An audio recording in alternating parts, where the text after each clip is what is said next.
So this season in Romania is turning into one of the tightest title battles I think I've ever been involved in. But one of the two teams at the top of the table has blinked. And today, we're going head to head.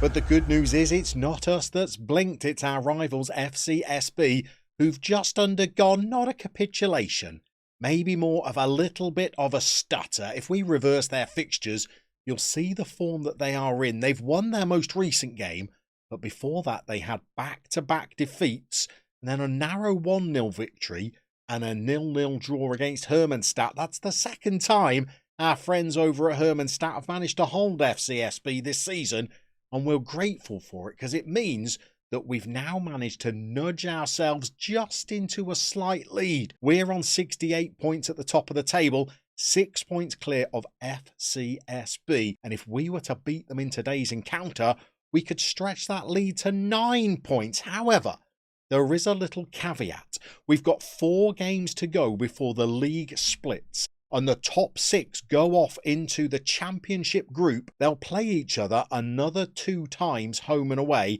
creating an extra 10 fixtures. But the twist that none of us saw coming, apart from the clever people in the comments section that tipped us off to this, is that every team is going to have its points totaled halved when we kick off the title group. So it means that if we were 6 points ahead of FCSB, we'll both have our points totals cut in half, and then we'll only actually be 3 points in the lead. That is 3 points in the lead. Sounds like it evens things up a little bit for them. Does that mean that today's game is less crucial or more crucial? Well, for my money, I think even more crucial, because if we could stretch that gap to 9 points, with 3 games to go before the split, maybe we could get it to 10, maybe even 12. We could be 5 or 6 points clear of our closest title rivals going in to the league split. So we've shown you the form of FCSB. Let's show you our own form, and it has been impressive. We've been racking up some big wins. We have been scoring effortlessly in the last few games. In our last episode, we were drawing 1-1 with Dinamo Bucharest. But after that, we rattled in 6 against Botoșani, and then we got 2 against Craiova. That is our slenderest winning margin that we've had since we saw you last episode, because we then hit 3 goals against Forul Constanțanu. Gabi Debelia scored. He's on another one of his incredible goal-scoring runs. We then knocked 6 past City rivals Cluj in the derby, and Munteanu got a brace in that game. Another player who is now rattling goals. He's only got in half as many goals this season as Debelia has got. But that still means he's got an incredibly good goal-scoring tally for us this season. Why FCSB have had 2 0-0 draws with Hermannstadt. We hit them for 7. Gabi Debelia scored a hat-trick in this game before we played Chindia. This one was perhaps not as comfortable as it might have looked. We won it 4-2, but we had a sending off in this game when we were 2-0 in the lead. They scored from the resultant penalty, so it looked a little bit nervy for a while, but goals from Munteanu and Debelia again.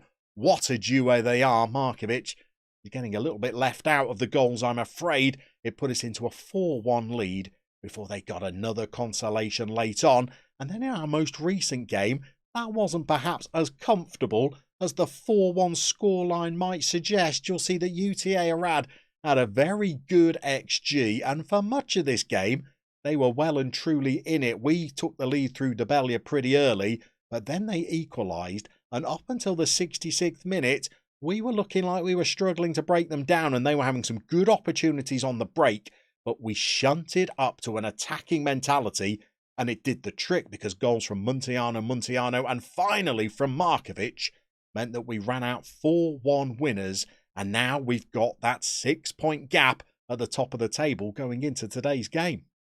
So we've got a near fully fit squad to choose from today's game, and that's the first time we've been able to say that in a while because we've had some injuries and some suspensions. Probably our best centre-back, Virgil Gita, he's been injured for 6 weeks. He's still struggling to get back to full fitness. We've just been easing him in from the bench.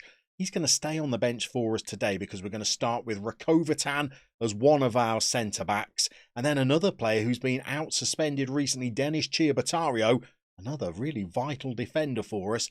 They're going to be our back two today. Earlier in the season, by the way, Vasily Morgosh was definitely more productive of our two fullbacks, rampaging forward and getting lots of assists. Well, he now has an equal in Raul Oprit. If we show you his form, he's managed to get 6 assists in just the last 2 games. In fact, he's got 7 assists in his last 4 and not scored below an 8.1 in that time. So he has been another really useful performer for us. We've had Cvek suspended for a game or 2. He's going to be back in the side today. He's one of the top performing players in our team as well. But all the damage in our squad is going forward. We've got superb players all across our front 4. Catalan Serjan is now up to 9 goals and 6 assists. That's pretty useful from a number 10. Gabby de Bellia's stats are astonishing. 30 goals in 26 appearances. If he could keep his goal-scoring run going for us today, we could get another win against our rivals. And then this is the young man who has just run into a little bit of form. He can't train for toffee, but in terms of goal scoring, he's been important for us. He's now got 7 goals in his last 4 games, and he's bagged himself a couple of assists as well. It means that in total he's got 15 goals in 21 appearances. Only 19 of them have been starts. In any other team, that would make him our star man. But Gabby de Bellia's total of 30 goals in 26 games is going to be pretty difficult to match. We know today's game is going to be difficult. FCSB are by far the second strongest team in this division. Let's give you the scout report on who are going to be some incredibly stubborn opponents. Today we travel to Bucharest for the second episode running, where we'll be taking on title chasers FCSB. Steaua Bucharest are traditionally the club of the Ministry of Defence, and in 1986 they were champions of Europe.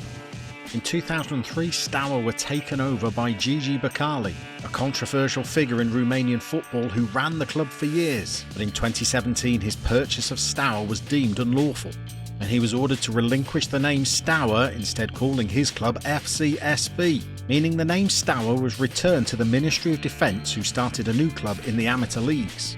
This has not prevented FCSB from going on to obtain further success, winning 3 titles in the last 4 years. And they'll be chasing a 4th this evening as FCSB host Cluj.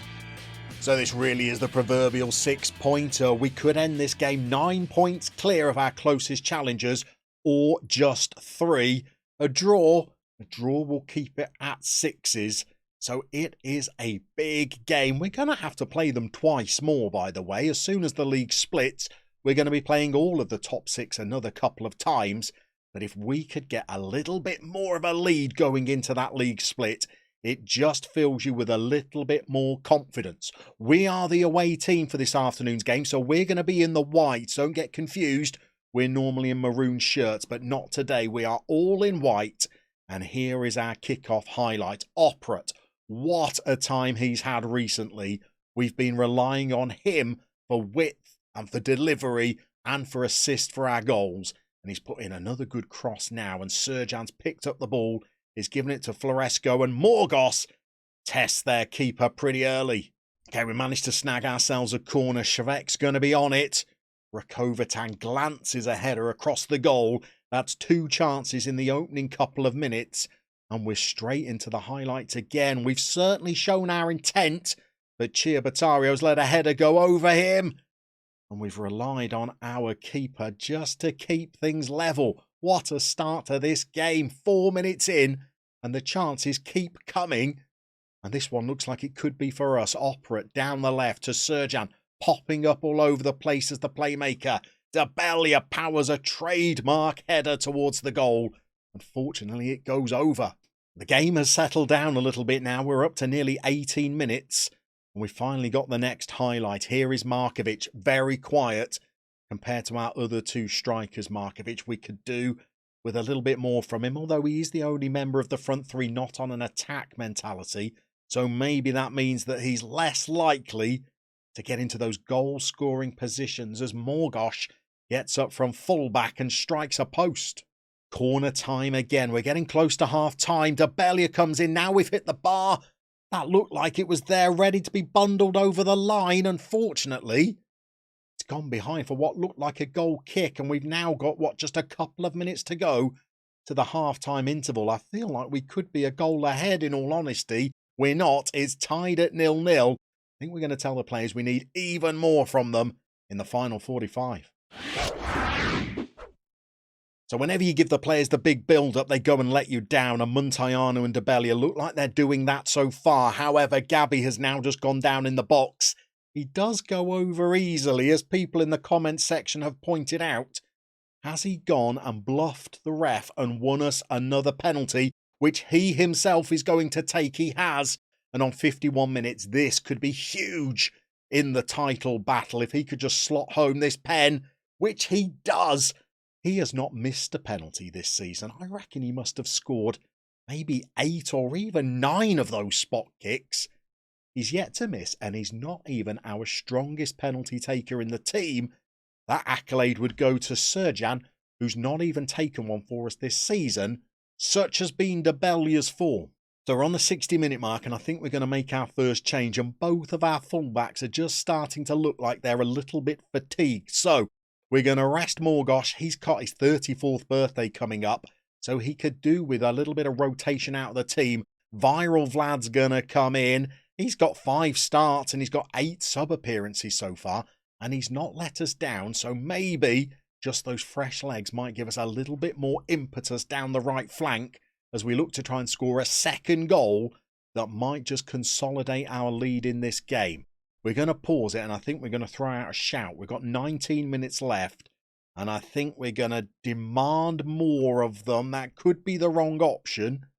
They're not responded disastrously to it, and I think on 80 minutes we might need to make another change again. We'll dance back into our subs. Opera definitely could do with coming off, but we don't have a left fullback option on the bench. I've left Munteanu on, even though he's been playing poorly all game, and he continues to disappoint, although Markovic is struggling for fitness. I think that could be the change that we're going to make. Let's introduce you to another youngster that's been getting some game time. This is Emil Mattis, who's got 3 goals in 6 sub-appearances. So he's no mug either. He could do with being a little bit quicker, and he's not a great finisher, but he's been playing all right in the appearances that he's made off the bench so far this season. Could he do something for us in the final 10? We've got a throw in, and here is the substitute. He brings the ball in midfield to Serjan. Here is Florescu, our box-to-box midfielder. He's got the ball back from Vlad. We've got it through to Munteanu, and we've left the boy on the pitch. And boy, are we glad that we did, because he's got poacher-like instincts. There's your finishing of 15, I think. He just wriggles free in the box, and he's no more than prodded it past their keeper. Set up by Serjan. Their keeper probably should have come a little bit more decisively, and with 8 minutes to play, we've got ourselves our second goal. Hervu on for Serjan is our final change. He's only going to get a few minutes as we're racing towards full time. And this could be another crucial victory for us in what is proving a very successful third quarter of the season. We'll tell the players that that was good. Let's see where it leaves us in the league. So there's our 9-point lead at the top of the table confirmed, but could we increase that margin even more with 3 games to go before the league split? Our FM22 adventure's clearly going well, but what about your own? Maybe if you're looking for a new club in order to start your next FM22 save, you should check out this video next.